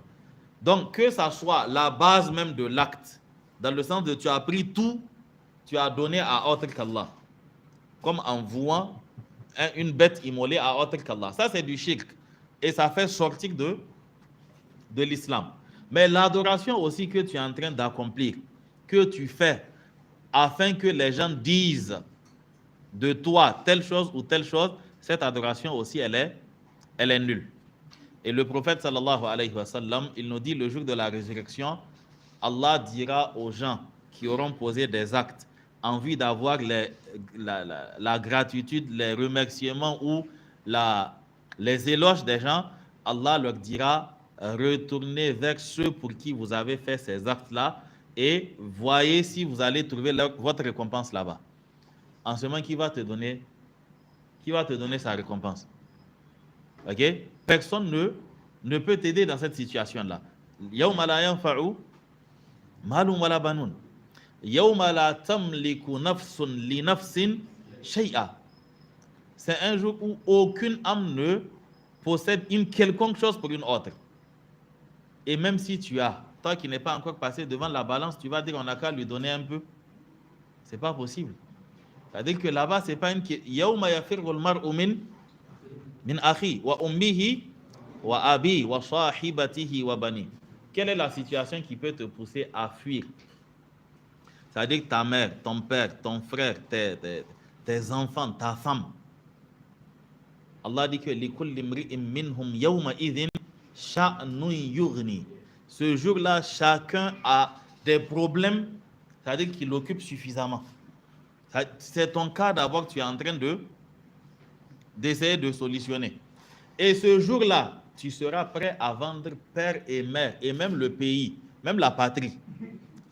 C'est pour cela qu'Allah dit que yawaddul mujrimu law yaftadi min azabi yawmi idhin bibani wa sahibatihi wa akhi wa fasilatihi allati tu'wi wa man fil ardi jami'an thumma yunji. Allah dit que ce jour-là, le criminel, il voudra vendre law yaftadi min azabi yawmi idhin bibani, il voudra donner tous ses enfants. Wa sahibatihi wa akhi, il voudra donner sa femme et son frère. Wa fasilatihi allati tu'wi, et même son clan qui le protégeait, il sera prêt à vendre tout le clan, le chef, tout cas. Ok? Allah dit wa man fil ardi jami'a, et il sera même prêt à vendre toute la terre. C'est-à-dire que tout le monde n'a qu'à aller là-bas, lui il sera sauvé. Et c'est ce jour-là, tu penses que Quelqu'un va venir dire que ce jour-là, tu avais fait telle chose, on était vraiment content. Prends un peu. Ça ne risque pas d'arriver. Qu'Allah subhanahu wa ta'ala nous préserve. Non, donc, Allah n'accepte pas du tout qu'on lui associe quoi que ce soit. Que ça soit directement, c'est-à-dire en prenant l'acte et en considérant que telle personne a droit à cela, ou que ça soit par l'ostentation. Dalilu qawluhu ta'ala, et l'argument c'est la parole d'Allah subhanahu wa ta'ala, wa anna al-masajida lillahi fala tad'u ma'allahi ahada. Et quant aux mosquées, elles appartiennent à Allah et n'invoquez donc personne en dehors d'Allah. Et nous avons expliqué ce verset-là avec les deux sens de al-masajid. Al-masjid, dans tous les cas, c'est un ismu makan de sajada yasjudu masjidan, qui désigne le lieu de la prosternation. Ça peut désigner le lieu où on se prosterne ou encore les membres sur lesquels on se prosterne. Donc, wa anna al-masajida lillahi, les lieux d'adoration appartiennent à Allah parce qu'il est le seul à mériter l'adoration. Fala tad'u ma'allahi ahada. N'invoquez donc personne avec Allah. Ou encore wa anna al-masajida lillahi, les membres de la prosternation, ce sont des membres qu'on pose à terre seulement pour Allah. Les membres de la prosternation, on les pose à terre seulement pour Allah. Il est le seul qui mérite cela. Fala tad'u ma'allahi ahada. Et donc, n'invoquez personne en dehors d'Allah. Nous avons déjà expliqué cela. Le dernier point donc de la deuxième introduction, il nous dit que at-thalithatu, en troisième donc, la troisième chose qu'il incombe à tout musulman et toute musulmane de connaître, d'accepter et d'appliquer, c'est que anna man ata'a ar-rasula, c'est que toute personne qui a obéi au prophète sallallahu alayhi wa sallam, wa wahhada Allah, et qui a adoré Allah seul, sans rien lui associer, en lui vouant un culte pur, cette personne qui a ces deux caractéristiques en elle, la yajuzu lahu muwalatu man hadda Allah wa rasula. Cette personne n'a pas le droit, il ne lui est pas permis de prendre pour alliés ceux qui ont combattu Allah et son messager. Walau kana aqraba qaribin, même quand il s'agit des proches les plus proches, même dans ce cas-là, il ne leur est pas permis de les prendre comme alliés. Al-muwalatu peut se manifester de plusieurs manières. Ça peut se manifester par l'amour qui touche carrément à ta foi, dans le sens de tu aimes l'autre à cause de sa foi. Ok? Tu aimes l'autre à cause de sa foi. Et sa foi, c'est de la mécréance. Si ton wala est de ce type-là, tu deviens aussi mécréant. Al-muwalat peut se manifester par le fait que tu aimes bien voir les musulmans au-dessus ou bien les mécréants au-dessus des musulmans. Ou tu passes le temps à montrer qu'ils sont mieux que les musulmans. Ok? Chaque fois, tu es dans cette comparaison qui relève un peu le complexe d'infériorité dans lequel les Africains se retrouvent, et aussi les musulmans. Okay? À chaque fois, ce sont des comparaisons. Si c'était chez ceux-là, telle chose n'aurait pas arrivé. Ou bien ils vont te prendre des aspects qui montrent le niveau d'ignorance. On te fait comprendre que chez eux, au niveau des pompes, il n'y a pas de pompiste. Donc tu viens, tu prends le tuyau, tu mets dans ton réservoir, tu pompes, et ensuite tu déposes l'argent et puis tu t'en vas. Ça, c'est ce que tu as vu à la télé. Ok? Ça, c'est ce que tu as vu à la télé. Eux, ils sont malins. Ils ne vont vous montrer à la télé que ce qui est bien chez eux. Ils ne vont pas vous montrer leur côté animal. Ok? L'autre face, vous n'allez pas voir ça. Et maintenant, vous oubliez tout ce qu'il y a derrière le décor, quoi. Vous oubliez que c'est chez eux aussi, les femmes marient les femmes et puis les hommes marient les hommes. C'est chez eux, un enfant de 10 ans, il a la possibilité de se lever un beau jour et de dire que il se sent plus fille que garçon. Et donc, par conséquent, il est en droit de subir. Il y aura la partie où on va lui donner des hormones, après on va couper certaines choses et puis voilà. Et quand l'enfant aura 18 ans et qu'il dira que bon, finalement, il a changé d'avis, il a compris qu'il est mieux de rester garçon, c'est déjà trop tard. On considère qu'à 10 ans, l'enfant a la faculté, la maturité qu'il faut pour décider de changer de sexe. Mais on considère qu'à 15 ans, la fille n'a pas la maturité qu'il faut pour être dans un foyer. Ok? C'est-à-dire qu'on peut pas, il ne faut pas comprendre. On ne peut pas comprendre parce qu'on n'est pas dans le même monde en réalité. Donc, c'est ceux-là, on regarde et puis on dit que bon, ils sont mieux que les musulmans dans les pays des musulmans. Ok? Ce sont des histoires. Il faut regarder la chose dans sa globalité et non pas un aspect. En aucun cas, un musulman ne sera en deçà d'un mécréant. Afanaj'alul muslimina kal mujrimin.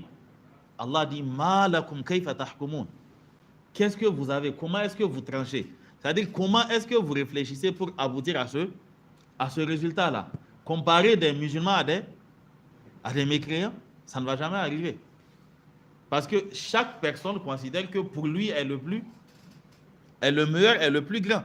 Ils ne vont jamais critiquer, eux, leur identité pour vous faire plaisir. Mais nous, dans notre complexe et dans notre ignorance, on considère qu'ils sont mieux. Donc, ensuite, il nous cite le verset de Mujadala. Nous allons donc lire ce verset ainsi que la dernière introduction avant d'entamer Al-Asr al-Awwal à la prochaine assise, Inch'Allah, à la fin du dernier cours de Al-Usul al-Thalatha. On avait précisé que l'objectif n'est pas d'aller vite sans que cela ne soit maîtrisé, mais l'objectif c'est de bien comprendre de quoi il s'agit avant d'avancer. Le cheikh Salih al-Sheikh, je pense, il avait été appelé par des frères qui étaient en France. Ils lui ont posé la question, ils lui ont dit qu'ils ont fini d'étudier le livre Kitab al-Tawhid du cheikh Muhammad ibn Abdul Wahhab. Ils ont fini d'étudier le livre. Et donc maintenant, ils sont en train de se demander quel livre étudier après ça. Il leur dit, vous avez réellement étudié le livre? Ils disent oui. Il leur dit, vous êtes encore en France? Il dit oui. Il dit, il faut étudier ça encore.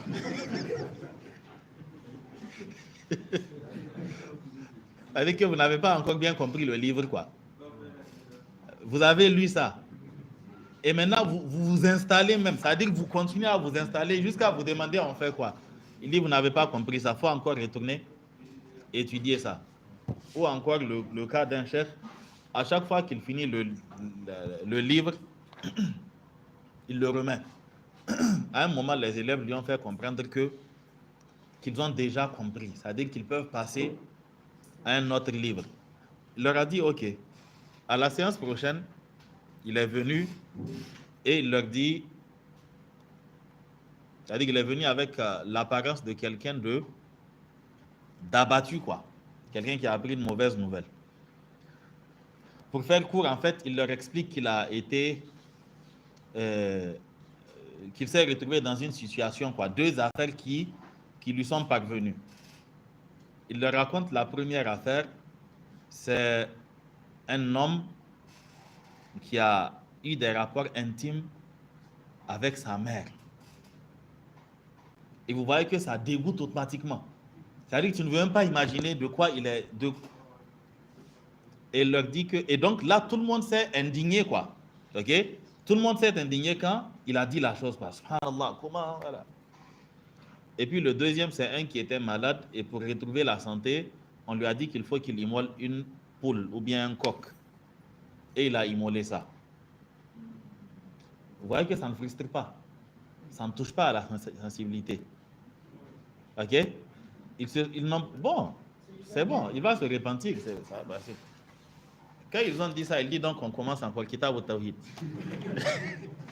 Parce que leur indignation, quand il y a eu l'inceste, et leur indifférence, quand il y a eu le shirk, montre qu'ils n'ont pas compris. L'inceste, c'est un péché majeur. À cause de ça, on t'applique la peine de mort. Ok? Mais tu restes musulman tant que tu ne dis pas que c'est légal. Le shirk, c'est-à-dire que c'est la porte, c'est par là-bas on sort quoi. Il est sorti de l'islam.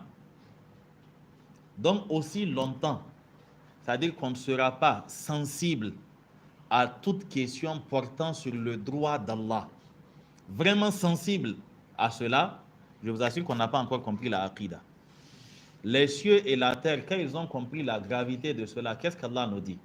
وَقَالُوا اتَّخَذَ الرَّحْمَنُ وَلَدًا لَقَدْ جِئْتُمْ شَيْئًا إِدًّا تَكَادُ السَّمَاوَاتُ يَتَفَطَّرْنَ مِنْهُ وَتَنشَقُّ الْأَرْضُ وَتَخِرُّ الْجِبَالُ هَدًّا. La raison c'est quoi? أَنْ دَعَوْا لِلرَّحْمَنِ وَلَدًا.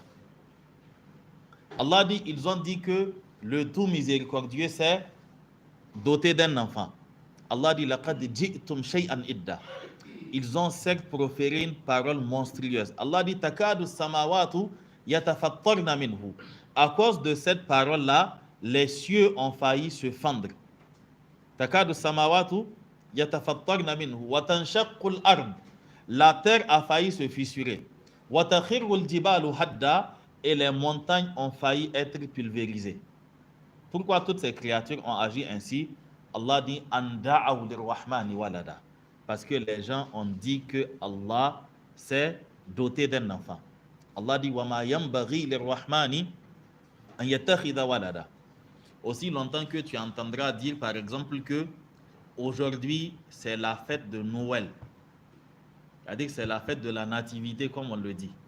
On célèbre la venue au monde de Dieu ou bien du Fils de Dieu.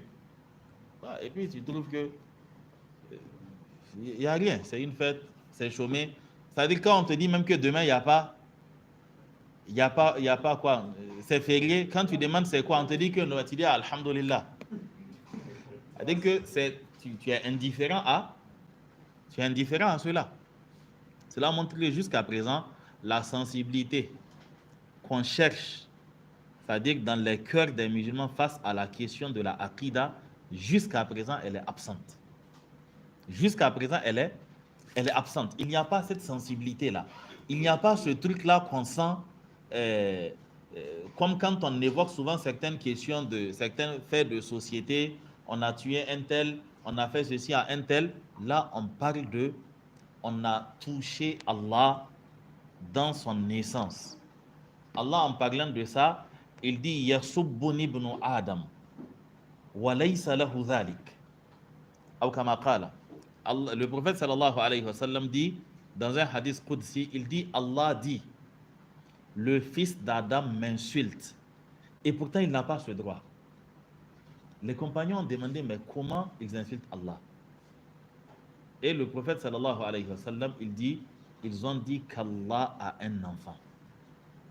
Aujourd'hui même ton oustaz qui est célibataire, si on te dit qu'il a un enfant, vous voyez ce que ça fait? Ton oustaz célibataire, on te dit que bon, Ambintiko Angano, il a un enfant. Vous voyez, ça dit que ça fait. Voilà. Donc Allah dit, ils n'ont pas ce droit, mais ils m'accusent de cela. Mais on n'a pas de sensibilité par rapport à cette chose-là. Et ce qui est plus énervant, c'est quand un musulman t'appelle pour te demander, j'ai des voisins chrétiens, est-ce que je peux manger? Si tu peux manger quoi? C'est-à-dire que la nourriture préparée à l'occasion de la naissance du Fils de Dieu, tu demandes si tu peux manger de cette nourriture. C'est-à-dire que toi, l'événement même n'a rien provoqué en toi comme indignation. Toi, maintenant, c'est leur rigra,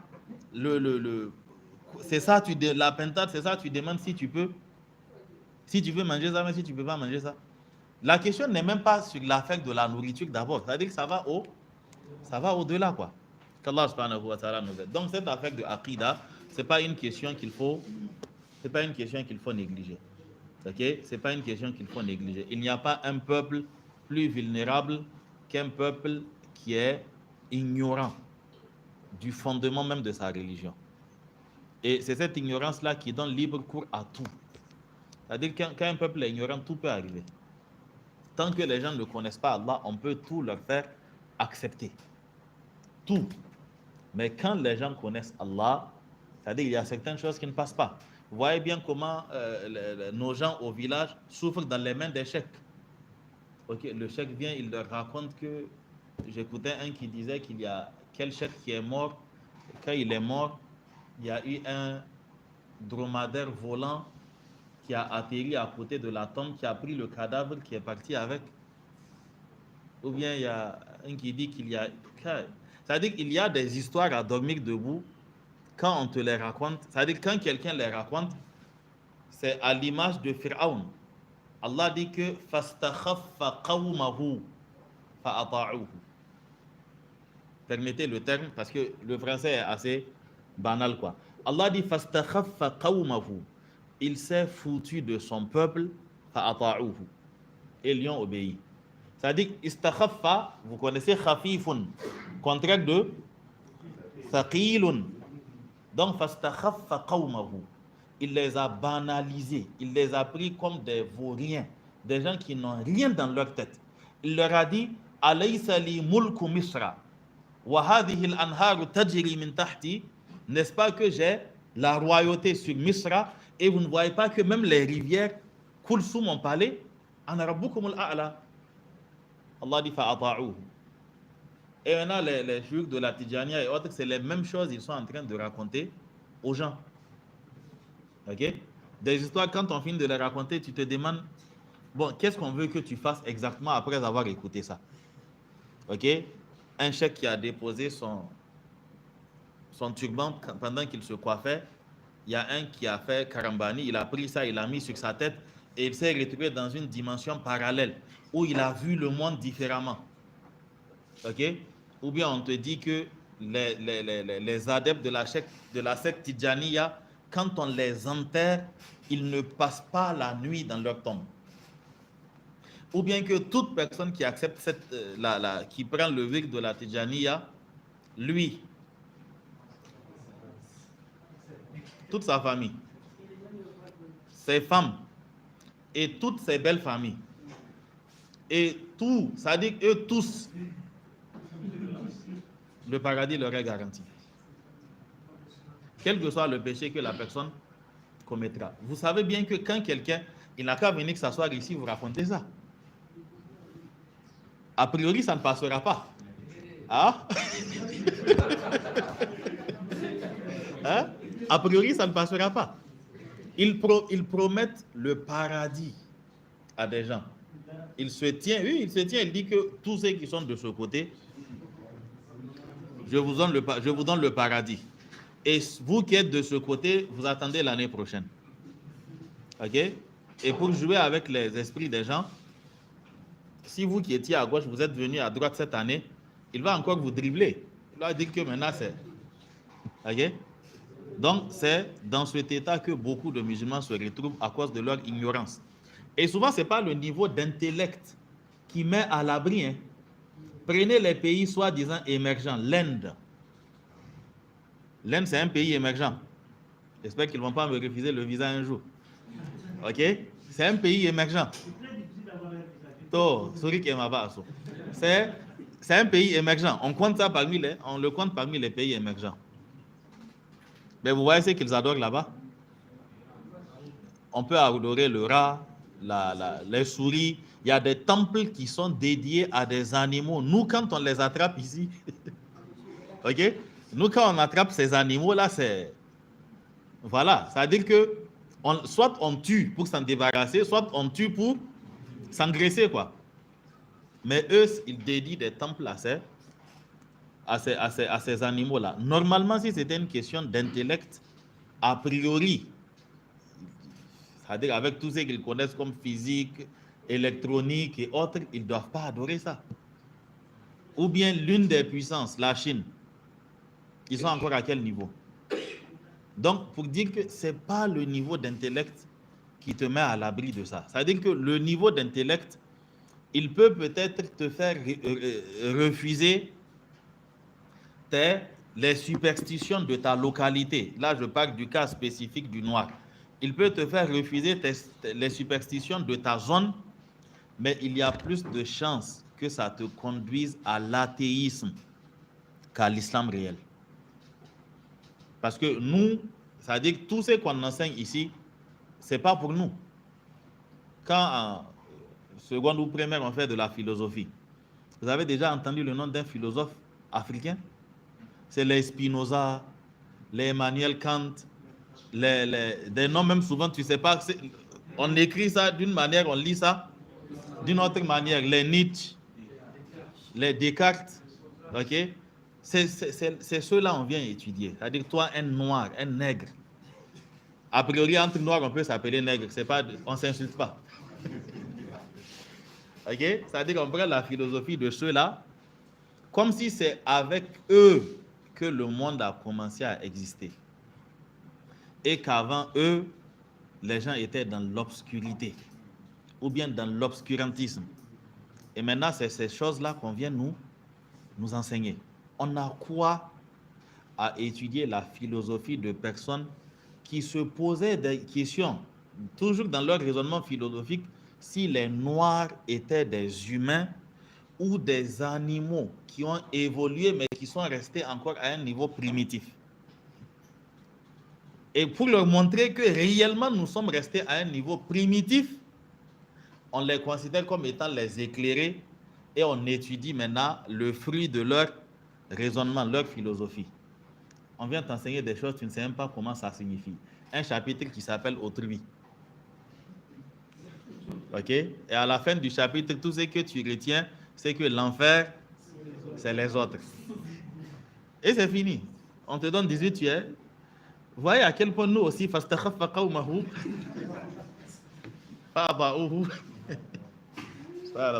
subhanahu wa ta'ala nous aide. On arrête ici, Inch'Allah. Subhanakallahumma wa bihamdik. Ashhadu an la ilaha illa ant. Astaghfiruka wa atubu ilayk. Wa sallallahu ala nabiyyina Muhammadin wa ala alihi wa sahbihi wa sallam. Wassalamu alaykum wa rahmatullahi wa barakatuh.